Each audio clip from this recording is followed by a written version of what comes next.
What's going on, everybody? Welcome to another edition of the CrazyFaceUno Podcast, where everyone has a story and everyone's story matters. What's your story? If you'd like to support the show and help us tell more stories like the one you're about to hear, please visit CrazyFaceUno.com today. There, you can purchase items from our online store or donate. As always, I'm your host, Shane McNeely, and boy, are you in for a treat today. It is my honor and privilege to introduce my guest today, an old college friend, Dave Greene. Welcome, Dave. Hey, thanks. How's it going, man? It's going. It's busy.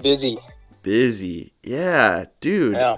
It has been, well, we started chatting for a couple seconds here before we got going. We just jumped right in today. But it's been, man, I know we've like reached out to each other or talked on like Facebook or whatever, Facebook Messenger a couple times, but it's been probably since college, right? That we've like seen each other. Yeah, I haven't seen you since 2008, 10? Maybe. Okay. 10? Was it 10? Well, they all blend together at this point. Yeah, I know. That 2008 was when we were probably like living in the same dorm together. Right. Those are probably some of my... Yeah, so if you're listening, Dave and I were old college friends. So we lived in the same dorm together, and we used to beat each other up in the dorm room. And oh yeah, I forgot about that. That was the thing that I remember like big time, was putting on those boxing gloves in the hallway. Yeah. And like boxing and like wrestling around. It was fun. In fact, I think I distinctly remember you tackling me into my dorm room door, and I remember the dorm room door opening and flying in. My poor roommate was in there, and he was just like horrified at what was going on. He thought it was like a legit fight. So he was just like freaking out. We had some fun times. That's for sure. Good. That's like probably one of my favorite memories from college is like just messing around with you and like hanging out and like wrestling around and boxing each other in the hallway. It was a blast. Yeah, it was so much fun. It was a blast. So I know you've got a crazy schedule, and you're up to, it sounds like, some cool stuff, or you're staying busy for sure. Why don't you fill us in on kind of what you're up to these days and what you're doing? Yeah, so right now I work in I'm an EMT. I work in for two different ambulance services. So I work down on a couple Native American reservations out here in South Dakota where it's freezing right now. But I'm sure you're familiar with that. You're up in Minneapolis right now, right? I moved, so my wife got a promotion. Oh, okay. Yeah, so All right. I'm cold today, but it's not the same level of cold as what you're experiencing. I'm in Florida. I'm in South Florida. Oh, whatever, man. That's not even... I know. It got down to like 50 degrees last night, so it's just a little chilly today, Yeah. I had to put a sweatshirt on, so... But... Yeah, it's cold up here, but it's good getting kind of used to it. But yeah, I worked down on a couple of these Native American reservations, Pine Ridge, and then over in Rosebud for the two different ambulance services there. Love it. It's pretty fast paced, especially on Pine Ridge. Mm-hmm. And I'll do usually about 70 anywhere from like 70 somewhere to sometimes 90 hours a week down on Pine Ridge, and then I'll jump over to Rosebud and wrap up a 40 and then come home for 2 days. And so it's good work. Love it. It's been a career change for me. Yeah. It's been really exciting, and one of the best decisions I ever made to make that career change. So that's awesome. Yeah, I love it. How long have you been doing it? I have been doing Pine Ridge coming up on close to 2 years, and Rosebud for 10 months, something like that. Okay. Yeah. You like the fast pace? You like the busyness? You like staying? You like obviously you enjoy the work that you're doing? Yeah, to a degree. Like there's moments where it's like, man, let's go. It's I want the fast pace. That's fine. And then there's moments where it's just like, bro, this needs to slow down. Yeah, like, I need 10 minutes. I need to eat something. I need to take a shower. I need to catch like an hour of sleep. Yeah, you know. I'm sure. But yeah, it's the fast pace definitely. I don't think I could work in an environment. I don't feel comfortable at this point in my life. I don't feel comfortable working in an environment where it's really slow down. Yeah. Yeah, that's Yeah. I mean, it's a hustle, you know? I mean, it's Right. just you're constantly going, I'm sure. And so, Yeah. I yeah, need like that switching back would be a transition in and for of sure. itself. Yeah. Yeah. What led you this way? Kind of what you mind filling us in on what you were doing before you got into being an EMT and kind of what Yeah. led you that Yeah. direction? Yeah. So, all right. So I'm going to jump back a little bit and then Yeah, kind go of come for it. forward because it kind of explains it, gives us some context. So, while I was in Indiana, I got a job working in doing kind of some like working for a company that did contract work with the Department of Child Services and Department of Corrections, Okay. Juvenile Corrections. And so I worked for this company for a while and roughly 2 years working in this treatment facility. They had like their own little juvenile lockup, and then they had their treatment facility on one side. Yeah. Did that for about 2 years. Pretty. Again, fast paced, high adrenaline. Mm-hmm. Just a lot of dealing with a lot of issues. Worked in behavior modification mostly, Yeah. and then with a lot of like sexually maladaptive youth. And it was good work. Loved it. Really wore me down after 2 years, and I kind of decided, I kind of need a break from that. So I kind of stepped away from it, moved Sure. out to South Dakota because I got family out here. Said, hey, I'm going to go help my brother. He is managing a hotel, and he Nice. came out here. I was like, hey, man, I just want to work maintenance. I don't want to talk to anybody. I just need a break from that. Yeah. Like, no people. Just give me like things to work on with my hands. I'm good.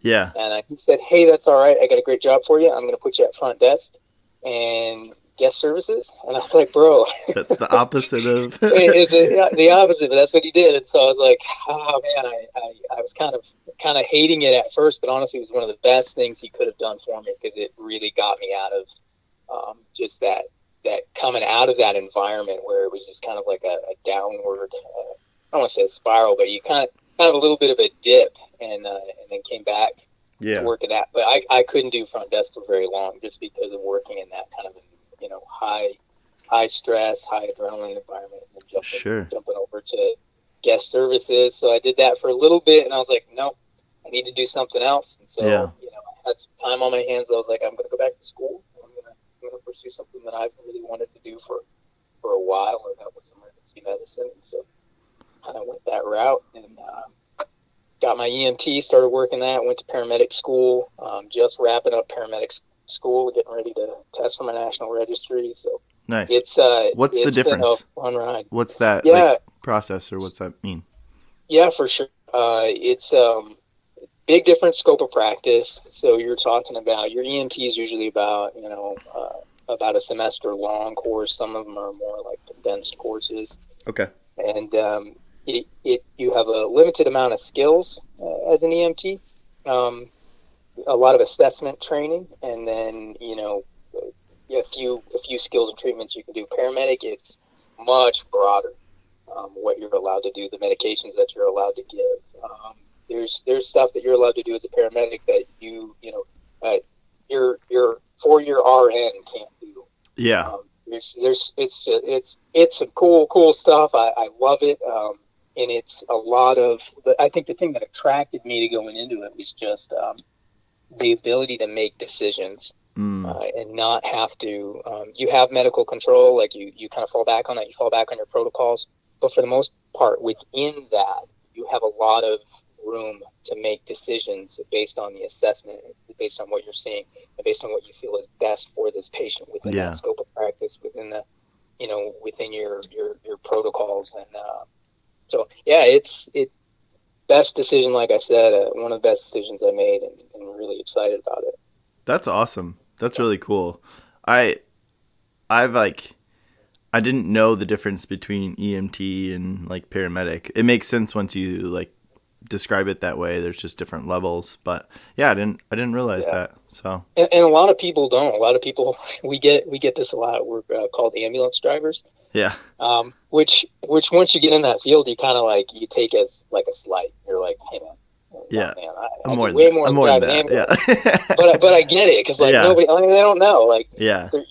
nobody. Yeah. That's crazy. That's crazy. Well, Dave, why don't we go even further back and let's Yeah. take things back to childhood.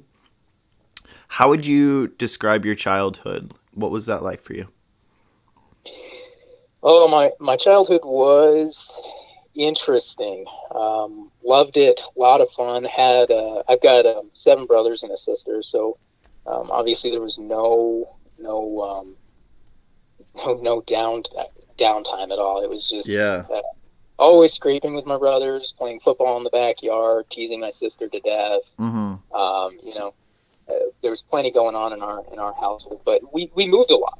My folks were missionaries, and so growing up, we traveled quite a bit. Spent a Yeah. little bit of time in India. Spent some time in South Africa growing up, and then kind of came back and spent a good chunk of time in Indiana just before college. And so, a lot of traveling, a lot of cross cultural experience, and getting to see the world from a different perspective. And getting to understand, how people are viewing them. It's not the same overseas. Yeah. Looking at it from an African perspective, looking at things from a Southeast Asian perspective, and coming back to the States with that, and you're kind of a little bit mixed up because you're kind of in between Sure. cultures a little bit, and then you're trying to adapt back into American culture, and it's a different experience. But yeah, How old were you when you came back to the States? I was 16, so went there, went to 16. South. So India was much younger, and came back to the States. We were in Florida at the time; was kind of where we were living. Went to Africa, and then came back from South Africa in 2004, 2005. So we went in '99. I was about 10, 11, and then came back when I was 16. Nice. So Yeah. South Africa is probably what you remember most then. Oh yeah, for sure. What are like, is there anything that like sticks out like when you think about that time of your life? Are there any memories that like are front and center and on the top of your mind? Oh, for sure, yeah. Snake hunting, always, and my mom didn't really know that we were doing a whole lot of that, but my brothers and I, we just thought it was so cool. We're just like, oh my gosh, there's cobras here, and so we're like running around. Just growing up in Florida, you get like little grass snakes and whatnot. Yeah. You're like, hey, look at this. But, this is a different game. But you High watch stakes. Steve Irwin, and you're like, dude, I get to do this. So Yeah. You're like running outside, and you're grabbing cobras and all kinds of snakes. And Rest one in peace, particular Steve. memory, I remember we had, and most people don't believe it when I tell them this, and I still can't believe we did this. It's insane, absolutely insane. I would peg it on ignorance and innocence. That's it. But there was a black mamba actually kind of where we live, and we see it every now and then. And my brothers had a couple run-ins with it, and they're real territorial. So like they'll stand up and they'll kind of stand their ground and chase you off. Well, me and my friend, we'd been kind of trying to get this snake because we heard there was a really big snake, and we're like, it'd be so cool to find and catch this snake. Yeah. And it got in my friend's house behind his dryer, and his dad kind of hauled it out, and we had this pole rigged up with this little, this kind of loop wire on one end. And so we caught it, hauled it out, and we were like playing around with it and messing around with it. And then we realized, like, friend's dad kind of realized what kind of snake it was. Oh, that's a black mamba. And we're like, oh, that's cool. Safe. It's so we're like holding it up and like, hey, this is awesome. Wow. Yeah. So, man, that's a unique experience that pretty much I don't know anybody that's ever had. So that's awesome. Yeah, I think if we knew what it was before, we might not have been as enthusiastic about it. But I like how you said we might not have. Like, there's still a possibility that we would have, but maybe not. Again, we were ignorant and innocent. That's awesome. What were some of your like interests at that time? Like what were you, like, what was school like? Did you go to a private school? Did you have, like, were you involved in sports or music or, what kind of extracurricular kind of things were you involved in? Yeah. So soccer was huge in South Africa at the time. So was rugby, but you had to understand, like, the culture there. You had it was very racially charged, and so you had typically everything was divided. And this was after apartheid ended, but things were still divided. People were not very trusting of one another. So typically you had rugby, and that was kind of like the white guy's sport. Okay. And then you had soccer, and then you had cricket, and didn't really get into cricket. It just wasn't really our thing. Baseball just kind of trumped cricket for me. So, But soccer, really jumped in on that and loved playing soccer. Got to play that for a little bit with it was kind of like this farm team that they had, a local farm team, and we would practice with them. And that was a lot of fun. Enjoyed that.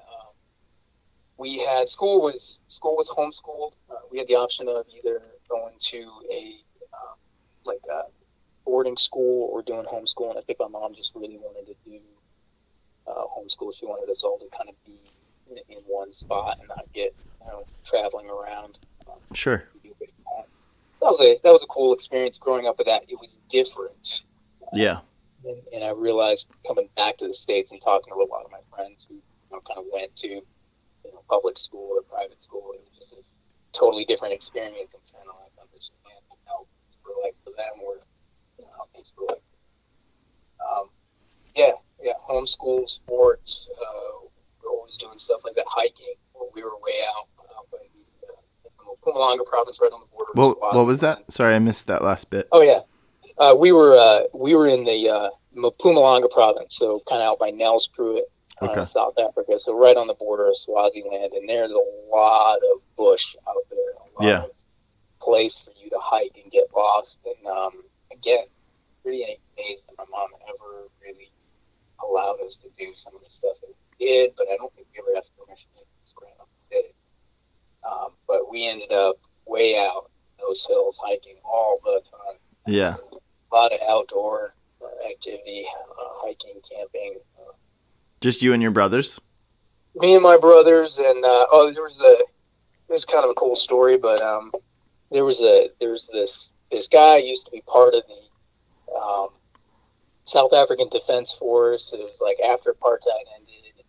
Basically, he had PTSD real bad. Didn't know it at the time. Sure. I'm surprised my parents let us hang out with him, but they did. They never played over there. But this guy used to take us on hikes out there, and we were just. I was 11, so I'm like, oh, cool. We're going out in the bush. We're going camping. We're going hiking. Boy Scout stuff. Yeah. And he's like, but I didn't realize it. But he would be like, all right, so I'm going to teach you how to set up an ambush today.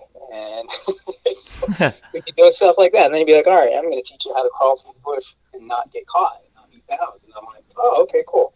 Because this guy seems really awesome. So it's just like, let's do cool stuff with him. Yeah. After a while, you realize, hey, you might not be okay. Yeah. Yeah. What do you teach? But he was a cool guy. Really had a lot of fun hanging out with him. Good guy. Just I don't think he had much of a childhood. Most of his childhood was a lot of survival and getting through a crazy time. So. Yeah. Was there anything like, what did you say you wanted to be when you grew up? Like, did you have anything in mind when you were young? And yeah, I wanted to be a teacher. Teacher. Yeah, and when I went into college, that's kind of what I pursued initially was education. Yeah. And I did about a semester of that, and that really worked it out of me pretty quick. It's like, no. Yeah. Check, got that bug out of my system. Yep. Yeah. Unlike my brother, my younger brother, he was like 12 years old. He's like, I'm going to be a doctor. What was that? Sorry, I'm having trouble my younger hearing brother. You. Yeah, sorry. I'll just speak up. My brother was my younger brother. He was like 12. He's like, I'm going to be a doctor. I'm like, okay, that's cool. I'm just gonna bounce around and figure out what I want to do, eventually. But he, boom, just straight through. He did his thing. Went to college, did his thing, and got his MD now. Nice. That's awesome. Yeah. he just knew exactly what he wanted. I just never really did at that age. It was just kind of, well, this looks cool. This looks cool. This is interesting. Let me pursue this until I finally. When you were transitioning back to the States, then, you know, when you're, what you said, around 16 years old? Yeah. What, were you, like, excited to come back to, you know, the United States? I mean, you didn't really know any different, right? So, yeah. Like, was that something you were looking forward to? Like, was it scary? What were your feelings around that? I wasn't looking forward to it. Definitely a little bit nervous about it. It was, you know, when I first moved over there, you were adapting to a new culture, and I remember being very uncomfortable for the first 2 years, and then I remember there was kind of a transition. There was a point where it just turned a corner, and it became home. This is what I knew. This is what I was comfortable with. And then making that transition back, I was like, I don't want to make another change. Like, I'm comfortable here. I love South Africa. I love living here. I don't really want to go back and do what? Like, it's gonna be totally different. And it was, and it was just something I had to learn how to adapt and change a lot growing up, and that was one of those big changes. Yeah, for sure. What do you remember any those like cultural things that were like the biggest struggle for you coming back? Yeah, values. Kind of what, you know, you're living in a country where poverty is pretty prevalent, crime is pretty high. You know, a lot of people are in what I would call survival mode. And they're just trying to get through the day or the week. And you're coming back and you know, most of the friends that I had were talking about, you know, this crush that they had, or, you know, whether or not they had, you know, the newest flip phone or whatever. And, you know, hey, check out my cool belt that I've got, you know, and I'm like, growing up, you know, in South Africa, it's like, you know, we're talking about like, hey, did you get food today? You know? Yeah. Is the water clean? Like, you know, for some people that was a real struggle. And then you're going into, you know, safety was a huge thing. Like, one of the things that we were taught, you know, while we lived there was how to spot for, you know, when you're coming up, especially at night and you're driving, like coming up to a stop sign, looking for potential, you know, places where you might get jumped or ambushed, because typically, you know, that was commonplace, especially in some of the cities. And so like we were taught as kids to be in the lookout for that, so we could let our parents know if we saw things. Right. And so, you know, just kind of going from that environment, that culture to, you know, coming home, and it's just totally different. You know, you leave your doors unlocked. Where we were in Indiana, it was like rural Indiana. Right. You know, like I was not used to that. It was like we were used to secure, you know, you lock stuff down, you know. So yeah, that was different. Big change for sure. Yep. I mean, I remember, you know, I spent a couple months, and so not nearly the same amount of time or comparatively to what you're talking about, but I remember coming back from Haiti. It was like the summer after I graduated college, and I remember coming back and I saw like an ambulance and people like getting over and getting off to the side of the road, and it like touched me, you know, like it was like so meaningful. Like those types of things you take for granted, you know, of like it's just a simple thing of like, oh, everybody knows. You talk about it, I guess, when you're younger, but it's just something, you know, you just get over it when you see lights, and it's not that way everywhere else. And I don't know, that was something that I remember like just feeling very like appreciative of. It's like, oh, that's really cool. Like society just knows that this is what we do to help other people, you know, to help someone get to where they need to go and help someone faster, you know? Right. And I don't know, that was a moment I remember coming back that was really, I don't know, like impactful for me, of that. I don't know, it's a privilege that we have, you know? Yeah, absolutely. And it's stuff like that you're not kind of keen to. You just kind of take advantage of it. And then you kind of see the world from a different perspective and experience it, and then you come back and you're like, you know what, I really appreciate it. I really appreciate coffee, you know, coming Sure. Like it's different. It's, you know, there's little things that are different, you know. Have you been back? Like, have you gone back to South Africa or? I haven't. No. Yeah. Believe it or not, I haven't. And I always thought I would travel. That was one of the things as a kid growing up. I was like, I'm going to travel all the time. I want to see the world. I want to see all this stuff. And I actually have not left the United States since I came back. Wow. Which is kind of weird. I was thinking about it the other day. I was just like, man, like I got my passport recently. I got it renewed because the last passport I had, I was like 14, 15, something like that. And so it was like, dude, like I need to do some traveling here. Yeah. Yeah. That's, I don't know. I don't know that it's like surprising, you know, I mean, it's, but yeah, it's just interesting. We always have such great intentions to do things too sometimes, you know, and like life gets busy, you know, like think you get in these routines and these ruts and, yeah, I don't know.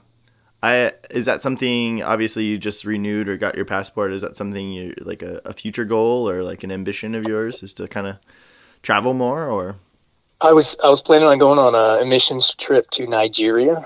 Nice. And I was in the visa process and it just didn't work out. And so I kind of got my passport set up. I was got my plane tickets. Yeah. Was in the visa process and then just kind of at a healthy point backed out of the process because I was like, I realized I wasn't going to be able to really commit to what I needed to commit to on that trip. And I didn't want to be, I didn't want to kind of get other people's hopes up who were going on that trip, who wanted me to go. And I didn't want to be someone who really couldn't give everything that I needed to give to that trip. So it just kind of didn't pan out that time. Yeah. Which is understandable and respectable, you know, I mean, at least you knew that. And I don't know, that's like being genuine and being authentic. I think that goes a long way. I think that's awesome. What was your family, you know, they were missionaries in these places. What were they doing? What kind of, you know, things were they helping with or providing or?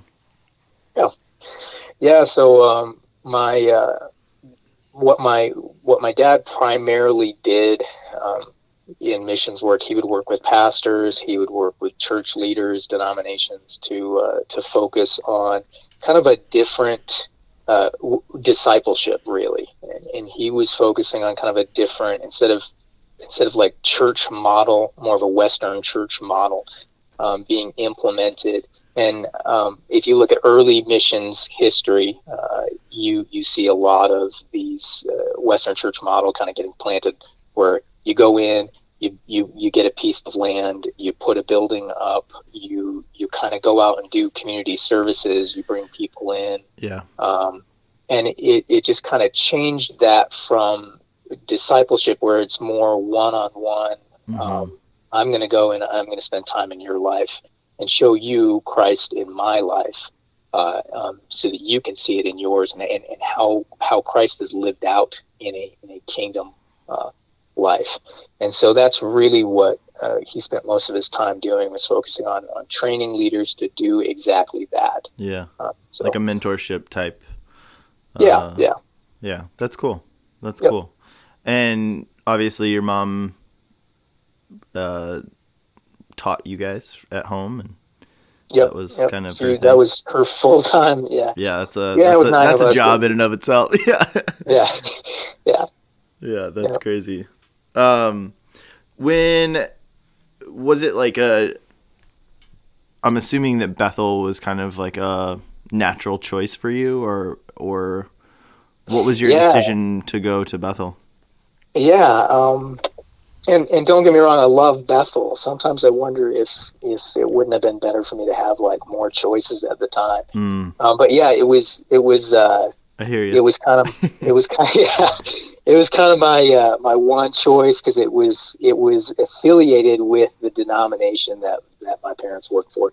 And so they were just kind of like, yep, you're going to Bethel. I was like, oh, okay. Tuition was probably great, you know, I'm sure. And yeah. And it was, I had a blast. I only did 2 years there.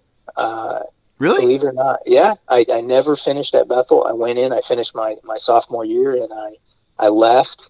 I didn't know that. Yeah, I know. I had two very very full, experience-filled years. Made a lot of friends there. Did a lot of things. Some things probably somewhat questionable. Some things We've all been very there. memorable. Yeah. Most of them involved you, but Yeah. it was a blast. Yeah. But yeah, I did 2 years there, and then left and did a little time at a community college afterwards, Okay. and hit the workforce, man. Yeah. So did you graduate with it, or what did you do? You switched from I switched from education. teaching. Yeah. Switched from education to intercultural studies. That's right. Because we were in Somehow some I got, classes together. we were, yeah. Because I was working on a missions minor. That's right. Yeah, but I didn't end up getting that. I dropped it so I could graduate. I remember, yeah, that was like our sophomore year, maybe. Because Yeah. I remember sitting in the back of the class. And, we were playing punch for punch, I think, in the back of the class. I'm pretty sure like, it got out of control. Yeah, we were And out of control. I'm trying to remember who the prof was, but he would always sit in that chair. Like, he would never stand up. Lecture, he always sat in the chair. So, yeah. It was Oh, man. good times, man. Good times. I forgot about that. It was. I love that that's what you remember. I remember the hallway. Dude, you hit me so hard one time. I literally fell backwards in my chair. And I'm just like, I get up and I'm like, oh, sorry. Sorry, put my chair back, sit down. Everybody's like looking at us, and then they look the other way. We just go right back to it. What class was that? I don't know, because we didn't learn anything. we just, it was. It was something it had to have been like a gen ed, yeah, like. It was like intro to missions or something. I can't remember. Some cross culture or something. Was it? Yeah. All right.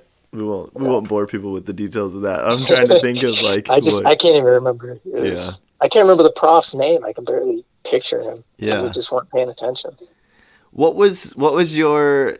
I mean, you've touched on it a little bit, but what was your college experience like at Bethel? It's an interesting conversation. You know, I've had several people from Bethel on, and everybody's had a different experience, and from positives and negatives. Like, it's not a trash Bethel, but you know, it's like, I don't know. I think everybody's experience there is a little bit different, and I was just curious how you would describe your time at Bethel. Yeah, so I've always kind of been a firm believer in one of my mottos is eat the meat, leave the bones. And so there's good things and there's bad things in anything. And if you kind of go in with the perspective of, I'm going to take what's good here and I'm going to leave what's bad, I think you're always going to be left with something worth your time. I'm going to write that down. If you're going to put into it. And I think with Bethel, that was one of the places where I really learned that, because there was some really great experiences there. There was some things that I really learned, and I cherish to this day, and still stay with me to this day.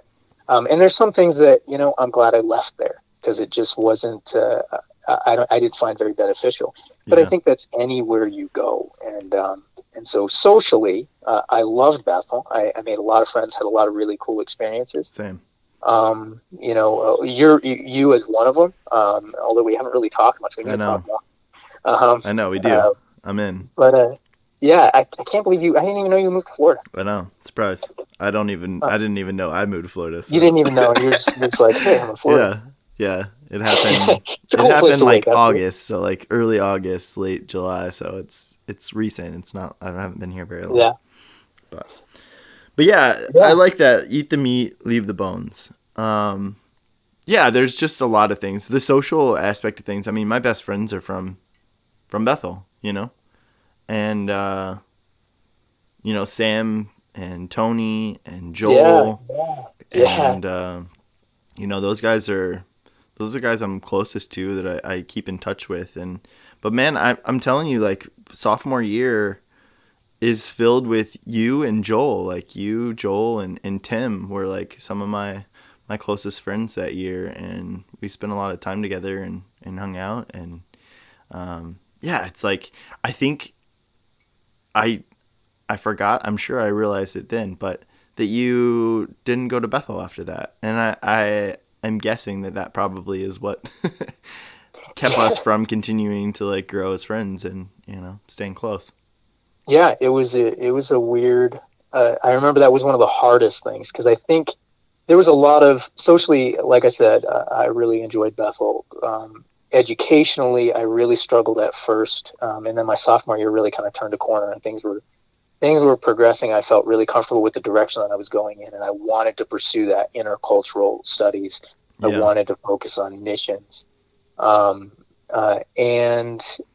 we had a lot of discussions about that. I remember you and I both did. Like, we talked about that a lot. Yeah. There was a couple of books that we read together, and it was a really cool time. And I remember that was kind of when the economy took a dip. Yep. And I could not afford to stay at Bethel, and it was one of the hardest decisions. Because I looked at a couple of different things, looked at taking out some student loans, and I really, really second guessed it and decided, I don't want to go that route. Good for you. And so I don't know why I didn't, but I'm really glad that I didn't to this day. It's been one of the few good decisions I made. And again, I think it was a decision made in ignorance and innocence because I really didn't have all the facts in front of me. It was just kind of one of those things where I just felt like, nah, I just don't want to do this. Yeah. Would you do things different now? I wouldn't. At the time, I think I initially regretted not going back because I really enjoyed the friendships I made and the direction I wanted to go in. I felt pretty confident that that's what I wanted to do. And it was like a sudden about face. And I was scrambling to get a job. I went to a local community college and just kind of took some classes there and was just trying to figure out life, like what just happened. Like I kind of felt like I got sucker punched. Yeah. You probably did by me. Yeah. I was probably still walking around with a concussion. That's the other part that I thought about is like, there's no way that you and I didn't make it out of that. Oh yeah. There were some mornings I woke up and I was just like, what class am I in right now? Like, do I have the right textbook in this class? Like opening it, like. It's not funny, but it's funny. But we definitely lost some brain cells that year. Oh no, yeah.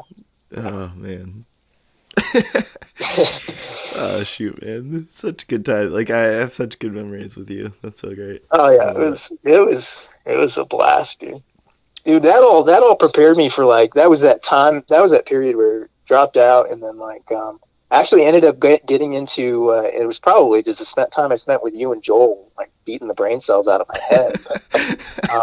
Found like a local boxing gym and like jumped in. I was like, hey man, this is cool. Like I need to show my that's awesome. And so that was a blast. And then just trying to figure out life from there. Got a job eventually working in social work, working at that facility. Okay.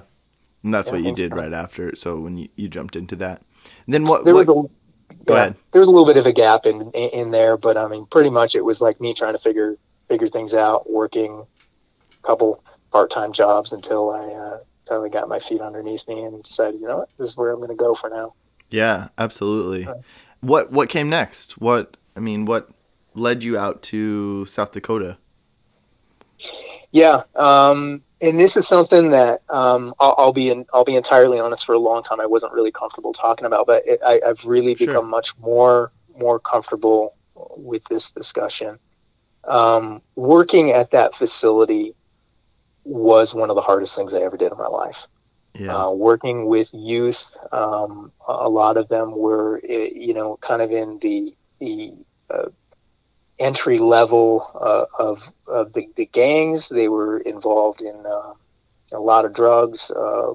My first year I spent working in behavior modification, and I worked with a lot of these kids. We were just basically trying to identify some of these behavior patterns and then kind of curb them and reintroduce new behavior patterns, more positive ones, to kind of hopefully give them a chance when they got back in their home environments. Yeah. It was really difficult to watch these kids, work with them in a facility, see them succeed in an environment that was controlled, where we could really work on some of these positive behavior patterns, positive thinking. Yeah. Then you send them home and you send them right back into an environment where they're surrounded by all of the negative behavior patterns, thinking and lifestyles that eventually led them to the situation that they were in to begin with. Usually very abusive homes. And so a lot of these kids end up going right back into that. And then, all the work that you did is obviously going to get,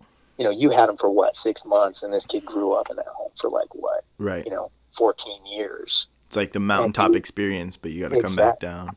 Yeah, and that's what you're working against. The tide that you were working against was just unbelievable. So just not a lot of successes. Yeah. And then I remember the kind of the life expectancy, or not the life expectancy, but like the amount of time that a typical employee would stay there was about, I would say, maybe 8 months. Yeah, high burnout. High burnout, yeah. And so after about 8 months, it was like a supervisor position came up, and there weren't very many faces around that had been there very long, and so they asked me to put in for it, and somehow I got it. After all of that, I'm not sure who trusted me with that position, but apparently enough people trusted me with that to promote me to that, and so that was a huge experience. Stepping into that and realizing, all right, I have a staff I need to look out for. Mm-hmm. First and foremost, and that was kind of the change, because before that it was I've got a unit of kids that I'm taking care of, and then it was now I'm taking care of a staff who's taking care of the units. It's like empowering your staff and making sure they're taken care of and trusting them to do the job. That was a huge experience. Leadership, really learned to lead in that position, and transitioned over to the kind of the juvenile sex offender prevention unit. Sure. At the time, and that was kind of one of those breaking points in my life, working in that environment. That was a daily grind that wore you down. The stories that you'd hear, some of the stuff that you'd see that you'd have to deal with, and eventually, it didn't take me too long. I don't know if I did a little over a year in that unit. And then working as a supervisor there before it just, I realized I needed a break. And again, it was something I didn't like talking about before, but I've really become much more comfortable about it because of what I learned from it, and drank a lot. Really I would go home, and it's funny because you're working with kids who, a lot of them had addictions, a lot of them had things they were struggling with. And it was like, it became my escape. I'd get back from shift, get off shift, I'd go home and I would drink until I could sleep, because I couldn't sleep. Yeah. And so, eventually you drink yourself until you fall asleep, and then you'd wake up the next morning and you clock in and you go back to work. Yeah. And it was on repeat for like a year. And I got to a point where I woke up one day and I realized, holy crap, this is not good. You're trying to make a difference in these kids' lives, but your life is in shambles right now with how you're coping with things, and this is not how to cope with the things that you're dealing with, their trauma. You're adopting all their trauma. Yeah. You need to not do that. Is that what it was? Secondary trauma of just experiencing that and some, Yep. Yeah. So I worked in special education. We worked in a level 4 setting, and a lot of behaviors, wasn't anything. We had support staff that was literally there to when a kid went off. It was to come and support and to help get them to a safe place. We had 2 locked rooms that, was just to protect them and protect us. And we had different protocols and different things to deal with that. But, we had a counselor come in and talk about secondary trauma. And, it's one of those things that you don't think about. It's not something that creeps up on you. That you even understand in some ways, but it's prevalent. It's there. It exists. And man, I can't imagine working in that type of environment and dealing with some of those different, stories and issues and things. You talked about alcohol as kind of like the coping mechanism that you use, but was it was it just their stories that, answer however you feel comfortable to, Sure. like, don't, Yeah. but There what was it that like stuck with you? What was it that like troubled you? um, it was, you had a lot of stories. A lot of these kids would tell you stuff that they wouldn't tell their therapist. They would Sure. tell you, cause you're in their life every day. Yeah. They're meeting their therapist maybe a couple times a week, but they talk to you every single day. You're the guy who's really looking out for them and showing them. And one of the things that we really focused on doing was, you had to kind of reintroduce the real meaning of love to them. It was something that they didn't, especially in the sexually maladaptive units, they would always associate love with sex. And so they didn't know it besides that. And so it was like you had to kind of reintroduce, let me show you what real love is outside of this corrupted thing that and this abusive thing that was done to you. Let me show you how to care and how someone should care for you. And so they would share things with you that they wouldn't share with other people. And so you get a lot of those stories, a lot of stories of horrific abuse. And a lot of those stories I don't share. That stuff that there's stories that I have not talked about with anyone since then. And it's just because I've come to a place where I feel like that secondary trauma, receiving that from somebody else and having heard that story and then dealing with that story myself and those hundreds of stories. You don't want to do that to somebody else. You don't want to dump that on somebody else and have them experience that. So that's kind of something that I've dealt with, and I'm like, all right, that's mine. I've come to my peace with it, and I'm not going to put that on anyone else. But those stories were definitely something that stuck with you. And then there were some experiences in that facility. There was there was a couple of times where you'd have an entire unit pretty much riot. And then you'd go in there, and part of your training was, de-escalation. How do you go in there and de-escalate the entire unit using safe physical restraints when you need to. That was kind of the last resort. But there was a number of incidences. There was one in particular where I got assaulted a lot there, but there was one in particular which sent me to the ER, and I just remember getting, this was one of those turning points too, where I saw it coming, and I don't know why I did what I did, but I was focusing on helping one kid who was hurt, and there was another resident who wanted to hurt me.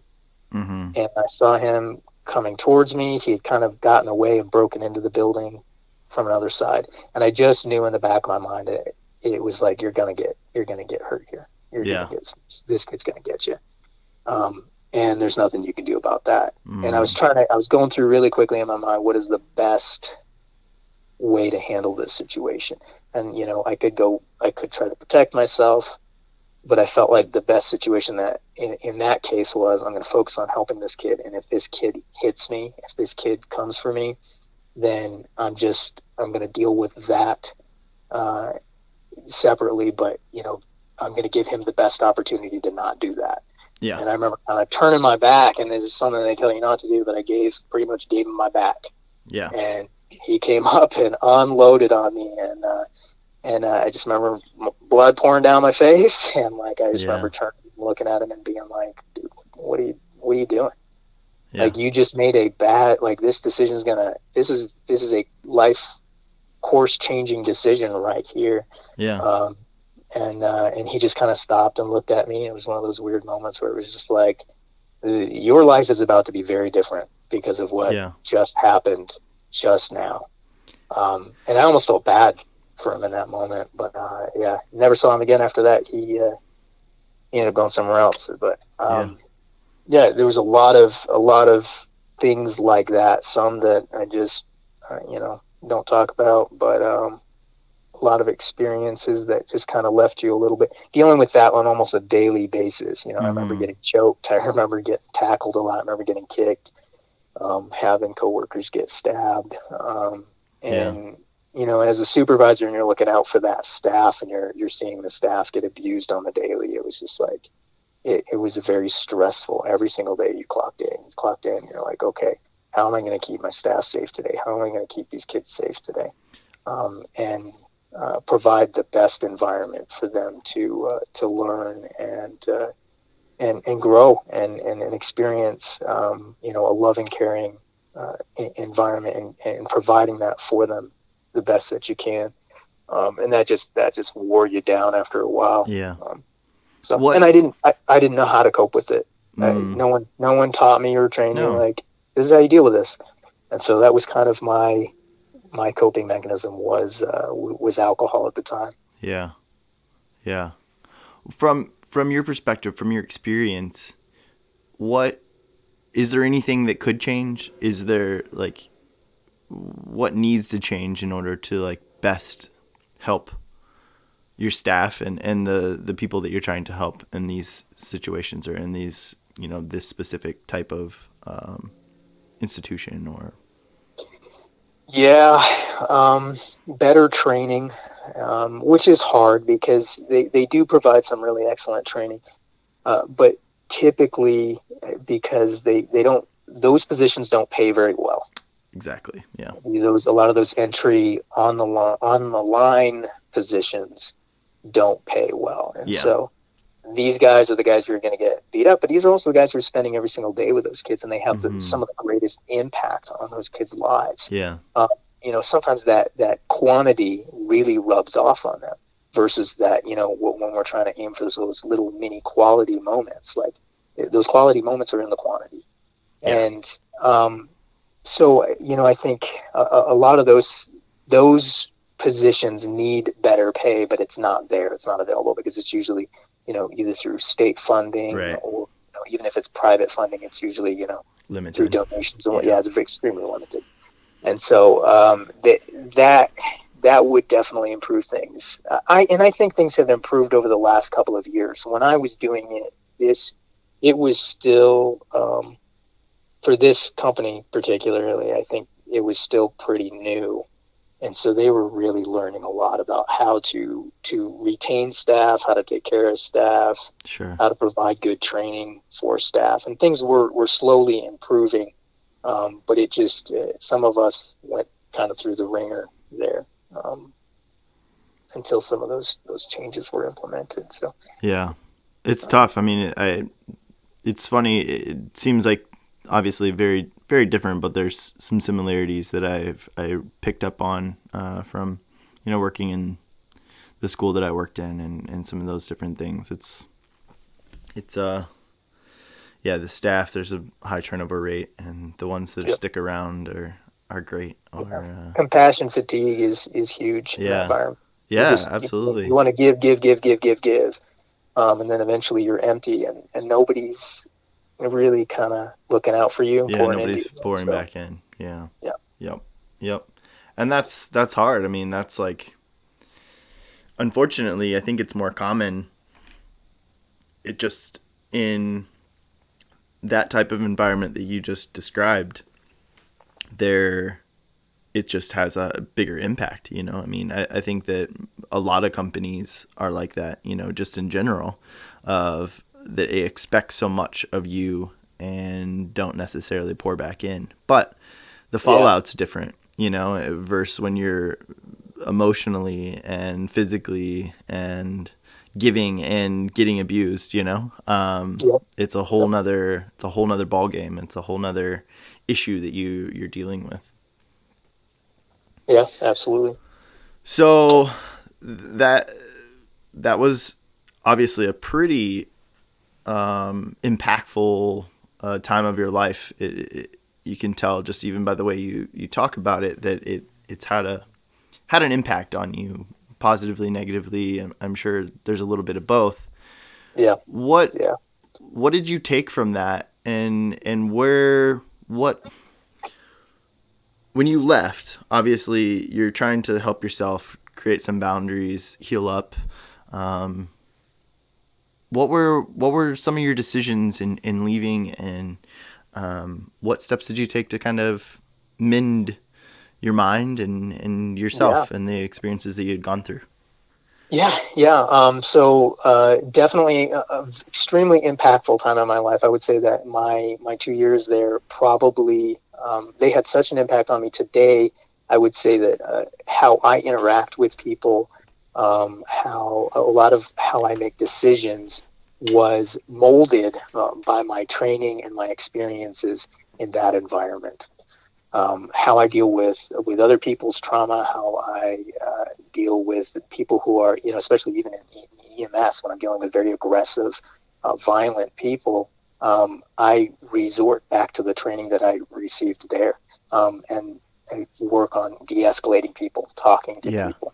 And usually I'm pretty good at being able to kind of work people down without having to, things having to get at all in any way kind of physical. And so I appreciate that. There was, again, going back to that, you could leave the bones. There's always something good, you take from that. And from those 2 years, there was a lot of trauma. There's a lot of that, and I'll talk about that in a second. But there was a lot of good that I took out of there that has made an impact and an imprint on my life. And I believe that, going through, the rest of my life, I am going to rely on some of the training and the experience that I received there to be able to work and help people, which is what I really love doing.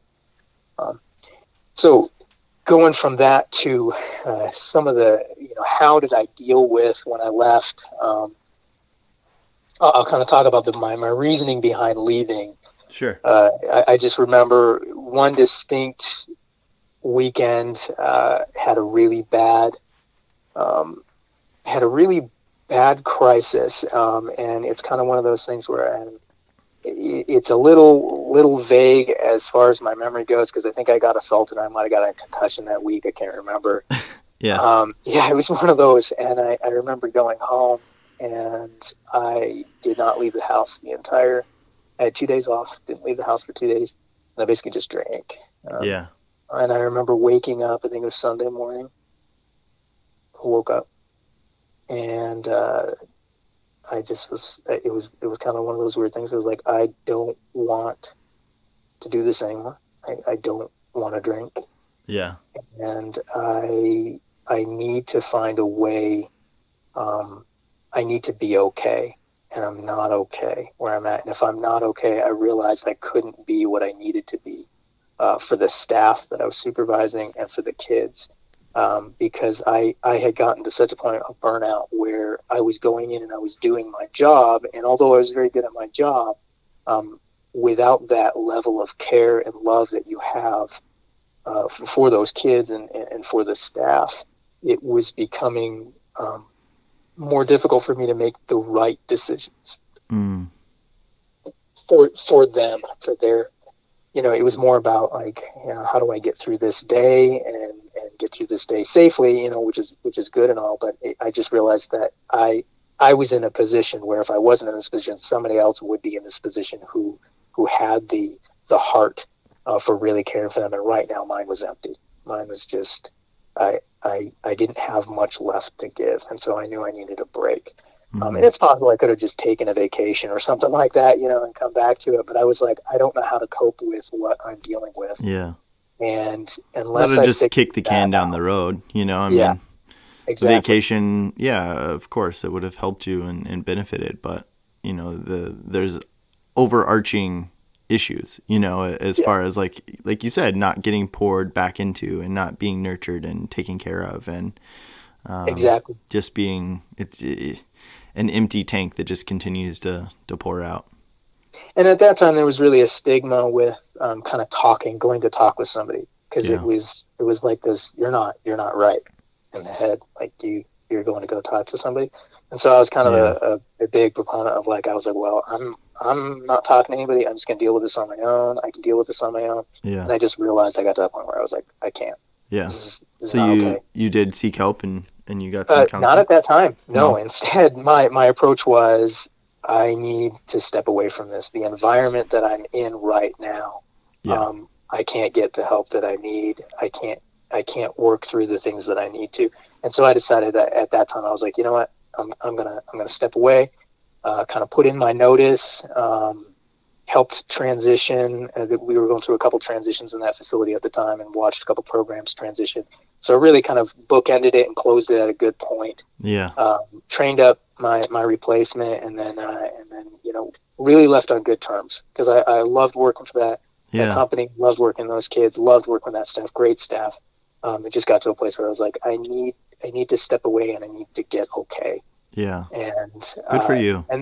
And so, yeah. And then, so that was part of my thinking and moving to South Dakota was I got family out here. I'm going to go spend some time with family. Yeah. Kind of work this low key. To me, it was like, I'm just going to go work a low key job, do maintenance again, Yeah.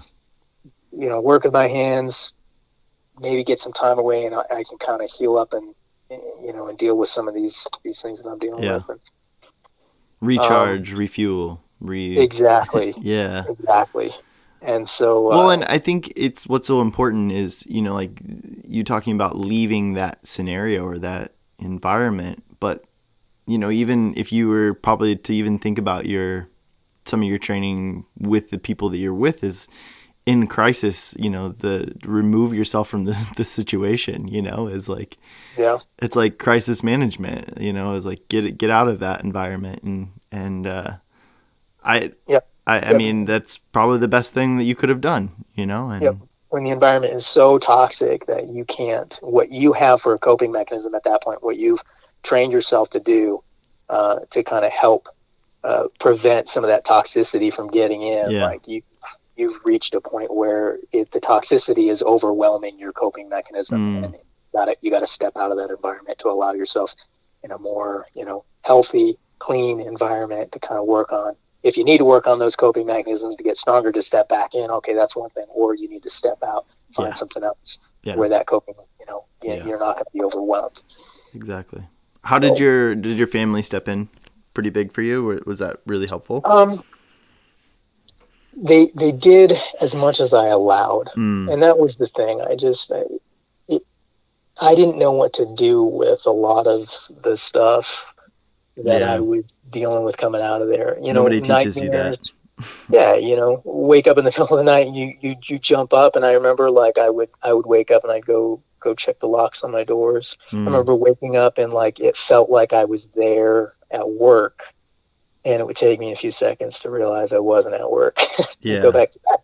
And it was just like stuff like that was it was almost became almost a nightly occurrence where I just couldn't sleep, and so you think. But coming out of that and moving to South Dakota, I didn't want to talk to family about that, so they didn't know how to help me. And even if I did talk to them about it, I don't think they knew how to help me. And so I eventually realized after a year in South Dakota, I realized I need to talk to somebody about some of this stuff, because I got to get some of this stuff. I need to sort out. And I'm a huge believer in because I've kind of met a lot of people, even in EMS, they do this a lot. A lot of the people I meet, they believe in this box that you have, and you just put all the trauma and all the bad things in the box. And then when you're done with that trauma and those bad things, you close the box and you leave it in the box, and you never open the box. You just keep packing the box. Well, that's, the box is really your coping mechanism. And that's kind of like your wall, and I think about it, kind of like the little Dutch boy with his finger in the wall, keep holding back the sea. And it's just like, you just keep pouring more water on the other side of that wall. And you're never addressing it or dealing with the actual. Exactly. And eventually that box is going to burst, and you're going to have to deal with all of that. But instead of teaching yourself and working on coping mechanisms and how to deal with the crisis and the stress and the trauma, you spent all your time trying to keep it locked up. And so when that does burst, you have no real training or experience and discipline in working on how do I deal with this situation that I'm in right now. And that was the thing that I had to learn, was identifying when I'm really depressed, when I'm kind of dealing with some of this stuff, and what are some of the best ways for me to deal with that? Exercise, meditation. I would spend a lot of time in prayer. There were things, I kind of had like an emergency first aid, where once I identified that I was in this, I'm not okay right now, and I need to do some things that are going to help me, even if I don't feel like it. And then also talking with someone really, really helped out. I knew this old chaplain with the 82nd Airborne, and nice. he was a friend of the family, and he talked to me about some stuff and kind of worked through some of the things that I was dealing with, because I needed to talk to somebody about some of it, and figure out how to process that. And I think that was the thing that was important to me. I needed to process this, not just block it out and box it up somewhere Yeah. in the recess of my mind. So Good for you. I mean, I can't imagine what that experience was like for you, and going through that and dealing with that. And honestly, even now, I mean, even the work that you're doing now, you kind of mentioned it or touched on it, but I'm sure there's some things you have to deal with consistently and kind of check back in with yourself. But I think, man, it's just so cool to see, I don't know, people taking care of themselves and, getting the help and making the decisions that they know they need to, instead of just like staying in that garbage, And yeah, yeah, especially as males, as men, like we, again, like you said, that at your old place, the stigmas and the things that like hindered you from going and talking to somebody, which, man, I'm not yeah, saying that yeah, it's not prevalent everywhere and amongst other people and amongst women or whatever, but like there's this stigma with men, and more, and there's so many of my guests that I've had on, that are males as well, and talking about like getting help. And I love hearing people saying like, hey, I just had to go talk to somebody. And like, I applaud you. Like, I think it's awesome and I think it's great. And I want to say like, thank you for doing that. And thank you for talking about it. And thank you for speaking up. And, it's these little moments that it excites me about this platform, about the podcast, about whatever it is, people to come in to listen to your story and to go, you know what, like maybe I do need to talk to somebody. And if maybe that's not the tipping point. Maybe that's just the intro, right? Maybe that's just one thing right, that plants right. that seed that says like, hey, I'm not okay. I need help, and it's okay, Yeah, and maybe I yeah, need to talk to absolutely. somebody. And everybody's story is different, and I truly believe that like everyone's story matters, and I think that the more that we can understand each other and talk to each other and hold each other's hand and pat each other on the back and go through this life together, and to understand that everybody's going through their own shit, Yep, and everybody that we pass by, every single person has a story, and you don't know what that story is. And it's something that I try to keep in the back of my mind, and this is something that I've talked about a lot, but is my patience and just wanting to be the best person that I can be. And I'm human and I make a lot of mistakes and I get frustrated with people and whatever. But yeah, we all do. yeah, I just think that my father-in-law, Tom, made a comment. He was here a few weeks ago, and he said, we just have to be better than we were yesterday. And that really stuck with me. It stuck with me a lot. Like you're not trying to be anybody but better than the person you were the day before. Like that's Right, the only thing you can do is be better than you were the day before, and everything else exactly. doesn't matter. And it's like that, staying present, and yeah, I don't know, just working to be the best that we can, and not get stuck in these traps and get stuck in these things, and recognize, and sometimes it's hard, sometimes it's hard to recognize that you're going down a path that's not good, and the path that you need to go down isn't the easiest path, and Exactly. Yep. but I think it's important, and I hope that if anybody's listening and that strikes a chord with you, I think explore that and listen to that. And I don't know, I just really love that you're willing to share and your vulnerability with your story. I just really want to say thank you. Like I can't imagine, the things you heard and saw and did, and I just appreciate, all that you're doing to take care of yourself and to talk about it. I think it's awesome. Well, I really appreciate that, Shane. And yeah, it's just getting to a place where I'm much more comfortable Yeah. discussing that, and I love helping people. And so, yeah, if that's helpful to anybody, then good. Yeah, You know, absolutely.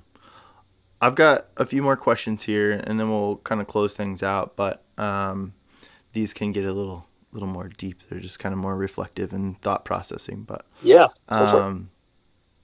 What would you say you're most proud of to date? What I am most proud of. Hitting right out of the gates here. Yeah, you are. I would say, wow, there's a couple of things, but I'm really proud of wrapping up paramedic school. That was a tough road. But I think if I would say, what am I really, really most proud of?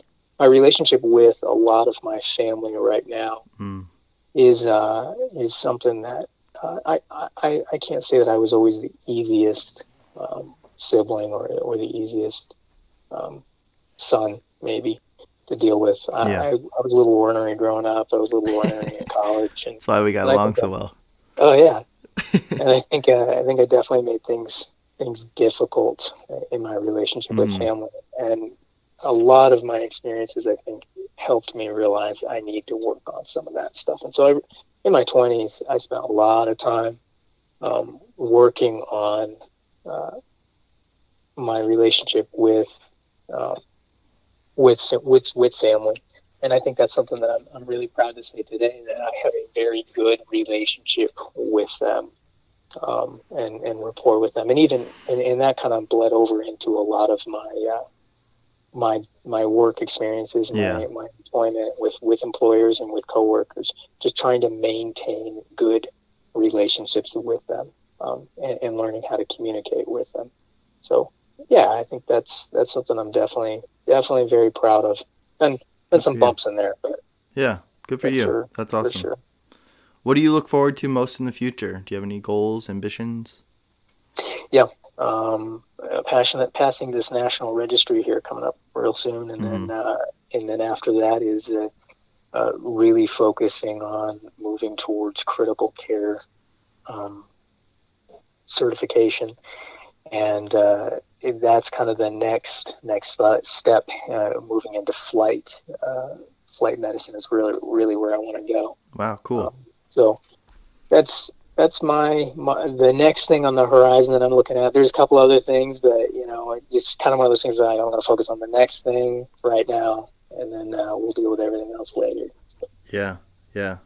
Good for you. That's awesome. Look, do you ever think about your legacy? I do. When you look back on your life, like, what do you want to be remembered for? What do you think about when you think about your legacy? Yeah, it's one of those things where, and unfortunately, I feel like I maybe remember more the negative than the positive sometimes, and that's something I gotta. Yeah, I'm right there with you on that. Aware of, but like a lot of times I go to bed at night and I'm lying in bed and I'm like, oh, you stupid idiot, why did you say that? And I'm thinking about something 4 years ago, and I'm just like, it's 4 years ago. I doubt that guy even remembers what I said. For whatever reason, I'm just like, oh, you dumb it. Yeah. But it's I do think about that a lot when I think about the kids that I worked with. What kind of a legacy did I leave with them? Did I, where are they today? And I don't really know. But did I give anything to them that helped change the course of their life, or that they're going to take? Was it a seed that was planted? Was it a turning point for their life? What was there anything that I left that they could that they took and moved them in a more positive direction? What is their life like now? And so I think about that a lot. I think about that a lot when I deal with patients, even, what kind of impact am I having in their life in the brief, time that I'm on scene and transport to the hospital. And then, even as an advocate for that patient at the hospital, like, is there anything that, that's going to make a significant impact on them? And there's lots of things, and I just don't know if I'm ever going to know. And I think I've become much more comfortable with that, doing the best that I can with what I have in the moment. Yeah. And just allowing the rest to be what's going to be, and trusting God's going to do what He's going to do with whatever else. Yeah. So. Awesome. Last question. Go for it. Looking back, what advice would you tell little Dave? Oh my gosh. Oh, that poor kid. He's in so much trouble. I don't, I, there's some friends he might not want to make, but, he's, I think I don't think he would listen to me. He was pretty headstrong, pretty stubborn, but I would sit down with him. I think some of the things that I would tell him would be to not be in such a hurry. Slow things down. Take your time. Instead of aiming for, how do I take the shortcut to getting where I want to be? Really take the time in studying, in preparing yourself as a person to be the kind of person you want to be. I think when I was a kid, I focused so much on how do I get the things done that I need to get done, instead of focusing on how can I be instead of looking at like the job that I wanted, who do I want to be in 10 years? What kind of a person do I want to be? And slowing things down. I like that. Yeah. We get in a hurry a lot, don't we? Yeah. Hurry up and grow up, and it's then you get there and you're like, shit, can I go back? Yeah, exactly. I want to be a kid again. Yeah. We go chase some snakes around. I love it. Dave, dude, it's so good to talk to you. Man, it's been forever. Let's stay in touch and for sure. Just know you got a place down here in South Florida if you ever want to come visit. Yeah, awesome.